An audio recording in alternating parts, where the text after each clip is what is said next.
Selamat pagi sahabat GSCC yang diberkati oleh Tuhan Yesus Kristus. Salam sejahtera bagi kita sekalian. Pagi-pagi benar ketika saudara bangun dan kemudian memutuskan untuk datang kepada Tuhan. Aku berdoa kiranya damai sejahtera Tuhan yang memimpin langkah kehidupan saudara. Diberkatilah setiap orang yang mengandalkan Tuhan, yang menaruh harapannya hanya kepada Tuhan. Jesus is our Savior. Saudara jangan pernah takut ketika saudara mengandalkan Tuhan. Karena ketika saudara mengandalkan Tuhan, maka Dia akan memberikan jalan-jalannya. Setiap jalan-jalannya terbukti. Amin. Bapak Ibu Saudara yang diberkati, mari kita siapkan hati kita untuk mendengarkan firman Tuhan. Sebelumnya sepakat kita berdoa. Bapa di surga, terima kasih Tuhan. Ketika kami berseru kepada nama-Mu, kami mengangkat tangan di hadapan-Mu, kami memuji kebesaran-Mu, kami percaya Tuhan pasti turun tangan. Segala beban pergumulan kami terlepaslah ketika kami datang kepada Tuhan. Sebab kami yakin dan percaya nama Yesus adalah menara yang kuat. Kesanalah setiap orang berlari dan diselamatkan. Biarlah kami mau menerima dengan lemah lembut firman Tuhan yang berkuasa menyelamatkan jiwa kami dan membersihkan hati kami yang kotor, supaya Engkau mendapati jiwa kami tenang, terlepas, bebas, dan dipulihkan. Bapa, di dalam nama Yesus kami sambut kebenaran firman-Mu dan kami buka hati untuk tuntunan firman-Mu. Kami sambut di dalam nama Yesus. Haleluya. Amin. Sekali lagi shalom, selamat pagi Bapak Ibu Saudara, salam bagimu. Firman Tuhan pagi hari ini dari 2 Tesalonika 5 ayat 1 hingga ayat 12. Salam ucapan syukur dan doa dari Paulus, Silwanus, dan Timotius kepada jemaat orang-orang Tesalonika di dalam Allah Bapa kita dan di dalam Tuhan kita Yesus Kristus. Kasih karunia dan damai sejahtera dari Allah Bapa kita dan dari Tuhan Yesus Kristus menyertai kamu. Kami wajib selalu mengucap syukur kepada Allah karena kamu, saudara-saudara. Dan memang patutlah demikian karena imanmu makin bertambah dan kasihmu seorang akan yang lain makin kuat di antara kamu. Sehingga dalam jemaat-jemaat Allah kami sendiri bermegah tentang kamu. Karena ketabahanmu dan imanmu dalam segala penganiayaan dan penindasan yang kamu derita. Suatu bukti tentang adilnya penghakiman Allah yang mengatakan bahwa kamu layak menjadi warga kerajaan Allah. Kamu yang sekarang menderita karena kerajaan itu. Sebab memang adil bagi Allah untuk membalaskan penindasan kepada mereka yang menindas kamu. Bapak Ibu Saudara yang diberkati, sampai di sini kita melihat, saya menggarisbawahi, meng-highlight beberapa kata-kata yang bagi saya menurut saya penting, yaitu kami wajib selalu mengucap syukur kepada Allah karena kamu saudara-saudara. Bapak Ibu Saudaraku yang diberkati, firman Tuhan katakan di dalam 1 Tesalonika 5 ayat 18. Ada satu pesan Tuhan dari Rasul Paulus kepada jemaat di Tesalonika pada kitab yang pertama. Mengucap syukurlah dalam segala hal, sebab itulah yang dikehendaki Kristus Yesus di dalam kamu. Mereka diajarkan untuk mengucap syukur. Dan mengucap syukur itu artinya setuju dengan Tuhan apapun keadaanmu. Setuju ketika kamu dalam keadaan suka, setuju ketika kamu di dalam keadaan mungkin dalam tekanan dan penderitaan. Dan jemaat di Tesalonika dikatakan, kamu sudah melakukan itu. Memang patutlah demikian karena imanmu makin bertambah dan kasihmu seorang akan yang lain makin kuat di antara kamu. Bapak Ibu Saudara, mengucap syukur di sini adalah perintah Tuhan melalui Rasul Paulus mengingatkan bahwa di dalam ucapan syukur, saudara yang ketika di dalam tekanan, saudara akan menjadi kuat. Saudara ketika ada di dalam penganiayaan, saudara tetap bersikap positif. Saudara ketika saudara ada di dalam tekanan penderitaan, saudara melakukan segala sesuatu dengan mata yang tertuju kepada Tuhan, tidak memandang kepada yang lain. Saya mau bilang saudara, ketika saudara mengucap syukur, saudara sedang dibentuk Tuhan menjadi pribadi yang luar biasa dan yang lebih baik. Ini terbukti saudara, di mana buahnya jemaat di Tesalonika sudah berkembang, sudah bertumbuh, imannya nyata, makin bertambah. Kasihnya makin kuat di antara mereka. Nasihat di kitab yang pertama, ketika mereka mengulang penyampaian di kitab yang kedua, buah dari ucapan syukur itu nyata. Iman makin bertambah, kasih seorang makin kuat, ya. Dan jemaat-jemaat sendiri bermegah tentang ketabahan mereka, iman mereka dalam segala bukan dalam segala kesukaan saudara, tapi dalam segala penganiayaan dan penindasan yang kamu derita. Saya mau mengingatkan kembali pesan penting dari Rasul Paulus yang sudah terbukti berhasil di tengah-tengah jemaat di Tesalonika. Kalau kita mengalami tekanan saudara, berikan pengucapan syukur yang sebaik-baiknya kepada Tuhan. Sebab ini adalah perilaku iman. Ini adalah ibadah yang benar. Ini adalah satu sikap yang benar di hadapan Tuhan. Mengucap syukur. Nah, Bapak Ibu Saudaraku yang diberkati oleh Tuhan Yesus Kristus, Bapa memberikan kita satu senjata yang luar biasa. Satu senjata iman yang memperlengkapi, bukan saja menjadi satu proteksi perlindungan dalam kehidupan kita, tetapi menjadi sebuah senjata untuk menyerang balik musuh. Dikatakan firman Tuhan bahwa setiap senjata yang ditempa untuk menyerang saudara tidak akan mempan. Mengapa? You are in the shield of God, yaitu pengucapan syukur. Itu merupakan perlindunganmu. Bukan cuma pengucapan syukur. Sukacita dari Tuhan itu adalah perlindunganmu. Nehemia 8 ayat 10. Sukacita karena perlindungan dari Tuhan itu adalah perlindunganmu. Bapak Ibu Saudaraku yang diberkati oleh Tuhan Yesus Kristus, perhatikan Bapak Ibu Saudara. Mari, di dalam pengucapan syukur di situ ada kuasa. Di dalam pengucapan syukur itu ada pembentukan karakter. Di dalam pengucapan syukur saudara bertumbuh. Nah, saudara, kami di Sulawesi Utara, sebagai orang-orang Kristiani di Sulawesi Utara yang gerejanya setiap 100 meter ada gereja kami, daerah kami memang punya banyak kekurangan, ya. Di mana-mana banyak Kristen, tetapi tidak semuanya bertumbuh dengan benar. Tapi ada satu mentalitas orang dari Sulawesi Utara yang patut diacungkan jempol, bahwa kami sangat suka mengucap syukur. Mengucap syukur kadangkala itu diwujudkan dengan cara membuat satu perayaan-perayaan, ya. Memang itu kadangkala terjebak dengan sebuah tradisi. Saya mau mengatakan itu. Tetapi ada satu mentalitas yang kami bangun. Orang menikah bersyukur, orang ulang tahun bersyukur, orang kenaikan pangkat bersyukur, tapi orang meninggal pun bersyukur. Bahkan bersyukur berulang-ulang dengan perayaan-perayaan yang tradisi. Benar, itu perayaan tradisi. Tapi itu membentuk kami untuk selalu bersyukur, baik di dalam keadaan suka maupun di dalam keadaan duka. Dan saudara, saya mau bilang saudara, di tengah-tengah kehidupan yang resesi, di Sulawesi Utara, di Manado malah resepsi. Itu kenapa terjadi seperti itu saudara? Ketika hati kita positif memandang wajah Tuhan, ketika kita mengaminkan, bahkan ketika saudara kita, ayah kita, mama kita diambil dari dalam kehidupan kita, jangan berduka cita berkepanjangan seperti orang yang tidak punya pengharapan. Nah, ini diajarkan juga di dalam Tesalonika. Bagaimana bahwa kita sesungguhnya menantikan kedatangan Tuhan, kita juga akan turut serta dengan mereka. Bahkan pada waktu sangkakala berbunyi, kita akan turut terangkat bersama-sama mereka yang ada di dalam Kristus. Bapak Ibu Saudara, mentalitas bersyukur harus menjadi gaya hidup, harus menjadi pola hidup, harus menjadi kebiasaan. Amin. Mentalitas bersyukur harus menjadi salah satu sifat yang kita lakukan. Karena dalam mengucapkan syukur ada berkat, ada kuasa, ada kekuatan, dan kita sepakat dengan Tuhan.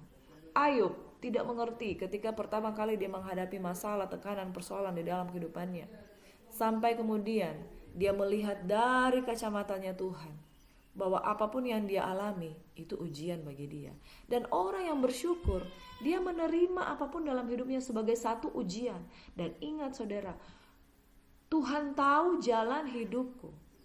Ayub 23 ayat 10. Ketika ia memuji aku akan timbul seperti emas. Kalau saudara percaya bahwa di tengah-tengah tekanan saudara, ketika tangan Tuhan turut bekerja, kita tahu sekarang Allah turut bekerja untuk mendatangkan kebaikan bagi setiap orang yang mengasihi Dia, yaitu bagi mereka yang terpanggil sesuai dengan rencana Tuhan. Dan jemaat di Tesalonika menerima nasihat tersebut. Akibatnya yang luar biasa, mereka imannya bertumbuh, kasihnya bertambah, mereka tabah di dalam segala penganiayaan dan penindasan. Ayat 5, suatu bukti tentang adilnya penghakiman Allah yang menyatakan bahwa ini luar biasa saudara. Kamu layak menjadi warga kerajaan Allah. Kamu yang sekarang menderita karena kerajaan itu. Saya berharap, saya suka sekali Satu ketika Tuhan akan berkata, jemaat di tempatmu adalah jemaat yang layak menjadi warga kerajaan Allah. Ketika firman Tuhan ini datang kepada jemaat di Tesalonika, ini membuktikan bahwa mereka lulus ujian. Amin. Sebab memang adil bagi Allah untuk membalaskan penindasan kepada mereka yang menindas kamu. Ayat 7. Dan untuk memberikan kelegaan kepada kamu yang ditindas, dan juga kepada kami pada waktu Tuhan Yesus dari dalam surga menyatakan dirinya bersama-sama dengan malaikat-malaikatnya dalam kuasanya di dalam api yang bernyala-nyala, dan mengadakan pembalasan terhadap mereka yang tidak mau mengenal Allah dan tidak mentaati Injil Yesus Tuhan kita. Mereka ini akan menjalani hukuman kebinasaan selama-lamanya, dijauhkan dari hadirat Tuhan dan dari kemuliaan kekuatannya. Apabila ia datang pada hari itu untuk dimuliakan di antara orang-orang kudusnya dan untuk dikagumi oleh semua orang yang percaya, sebab kesaksian yang kami bawa kepadamu telah kamu percayai. Karena itu kami senantiasa berdoa juga untuk kamu supaya Allah kita menganggap kamu layak untuk panggilannya dengan kekuatannya, menyempurnakan kehendakmu untuk berbuat baik dan menyempurnakan segala pekerjaan imanmu, sehingga dalam nama Yesus Tuhan kita dimuliakan di dalam kamu dan kamu di dalam Dia menurut kasih karunia Allah kita dan Tuhan Yesus Kristus. Nah, saudara, firman Tuhan katakan di ayat 7, dan untuk memberikan kelegaan kepada kamu yang ditindas, dan juga kepada kami pada waktu Tuhan Yesus dari dalam surga menyatakan dirinya bersama-sama dengan malaikat-malaikatnya dalam kuasanya di dalam api yang bernyala-nyala, dan mengadakan pembalasan terhadap mereka yang tidak mau mengenal Allah dan tidak mentaati Injil Yesus Tuhan kita. Saudara, apakah Tuhan pernah berdusta? Tidak, saudara. Orang yang mengalami penindasan dan bersyukur dengan penindasan itu, menerima sebagai sesuatu ujian dalam kehidupannya, dia akan menerima kelegaan. Bahkan ketika Tuhan dari dalam surga menyatakan dirinya bersama-sama dengan malaikat dalam kuasanya dalam api yang bernyala-nyala, dan mengadakan pembalasan terhadap mereka yang tidak mau mengenal Allah dan tidak mentaati Injil Yesus Tuhan kita. Saudara, mereka ini akan menjalani hukuman kebinasaan selama-lamanya, dijauhkan dari hadirat Tuhan dan dari kemuliaan kekuatannya. Saudara, apakah Tuhan pernah berdusta? Kalau Dia berfirman, Dia akan menggenapinya. Orang yang tidak mengenal Tuhan dan tidak mentaati Injil Tuhan Yesus binasa selama-lamanya, dijauhkan dari hadirat Tuhan, dijauhkan dari kemuliaan. Jika ia datang pada hari itu untuk dimuliakan di antara orang-orang kudusnya, untuk dikagumi oleh semua orang yang percaya,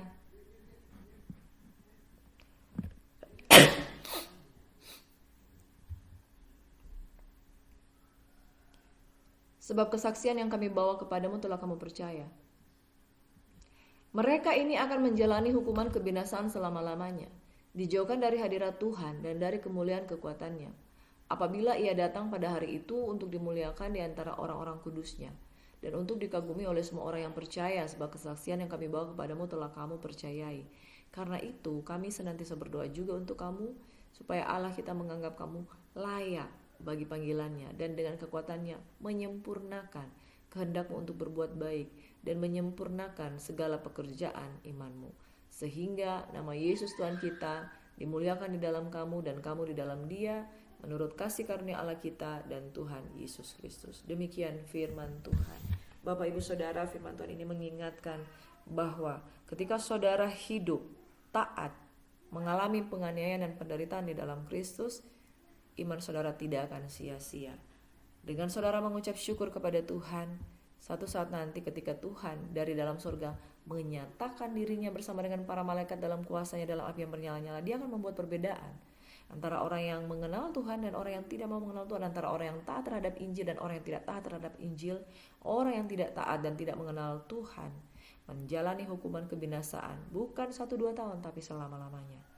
Dijauhkan dari hadirat Tuhan. Aduh saudara, dijauhkan dari hadirat Tuhan itu mengerikan saudara. Di situ akan tinggal ratap dan kertak gigi. Ulat dan cacing ada di sana.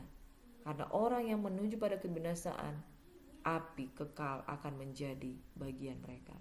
Demikian firman Tuhan saudara. Mari, ketaatanmu tidak akan pernah sia-sia. Ketaatanmu tidak akan pernah beranjak. Ketaatanmu tidak akan pernah berpaling. Kasih setia Tuhan lebih daripada hidup. Saudara akan dibangun, berakar, bertumbuh dan berbuah di dalam Kristus. Ketika saudara menghadapi bukan hanya persoalan-persoalan menyenangkan, tapi ketika saudara ada di dalam persoalan-persoalan duka cita dan penganiayaan. Penganiayaan karena apa? Penganiayaan karena pelayanan atau penganiayaan karena kehidupan? Kedua-duanya saudara. Hidup ini bukan semata-mata karena saudara ketika saudara mempertahankan iman lalu saudara mau dibakar, dibunuh. Tetapi di dalam hidup ini saudara juga mengalami aniaya di dalam batin saudara ketika saudara mau taat sangkal diri pikul salib, itu adalah penderitaan. Dalam hal ini saudara tetaplah kuat, tetaplah bertahan dan mengucap syukur. Kalau saudara tidak mampu mengucap syukur, hal-hal yang lain pun saudara tidak bisa. Tapi kalau saudara di dalam tekanan menyangkal diri sangkal daging pikul salib, harus mengampuni, harus melupakan, harus melepaskan, harus menanggalkan ego dan melepaskan hak, dan saudara tetap mengucap syukur, itu pun kemuliaan di mata Tuhan. Iman saudara diperhitungkan. Itu sebabnya saudara, hari ini jangan lupa bersyukur. Hari ini jangan lupa aminkan bahwa Tuhan itu baik. Ayub belajar, dia kehilangan segala sesuatu, dia tergoda untuk komplain. Bahkan istrinya berkata, apakah engkau tidak mau mengutuki Tuhanmu? Tapi dia tetap bertahan sekalipun dia tidak mengerti, dia hampir juga salah paham, dia menyalahkan teman-temannya. Tetapi di dalam Ayub 42 dia berkata, sekarang aku tahu, dulu aku tidak mengenal engkau, sekarang mataku sendiri memandang engkau. Hanya dari kata orang saja aku mengenal tentang engkau. Bayangkan saudara, iman Ayub saja yang diagung-agungkan dan disukai oleh Tuhan, dia kemudian dengan rendah hati mengakui, saya tidak mengenal Tuhan. Saya mau katakan, pengenalan itu penting karena orang yang tidak mengenal Tuhan dan orang yang tidak taat terhadap Injil akan mendapatkan kebinasan selama-lamanya. Tetapi diberkatilah orang yang mengenal Tuhan. Amin. Sebab itu, tiap-tiap hari carilah Tuhan, maka engkau akan hidup. Tuhan memberkati. Mari berdoa. Bapa, kami rindu mencari wajah-Mu setiap hari, supaya kami meneliti janji-janji dan kebenaran-Mu. Kami tidak menyimpang ke kanan atau ke kiri dari firman-Mu, dan kami boleh mengenal Engkau dan melakukan apa yang Engkau kehendaki Tuhan, dan mengucap syukur dalam segala hal, sehingga kami dijauhkan dari keputusan-keputusan yang tidak berkenan kepada Tuhan. Bapa di surga, ini kerinduan dan harapan kami sambut berkat-Mu dengan ucapan syukur. Hanya di dalam nama Yesus kami buka hati terhadap kebenaran. Haleluya. Amin. Terima kasih Bapa di surga, kami percaya kami diberkati. Diberkatilah setiap orang yang mengandalkan Tuhan, yang menaruh harapannya hanya kepada Tuhan. Terpujilah Tuhan. Shalom, Tuhan Yesus memberkati. God bless you.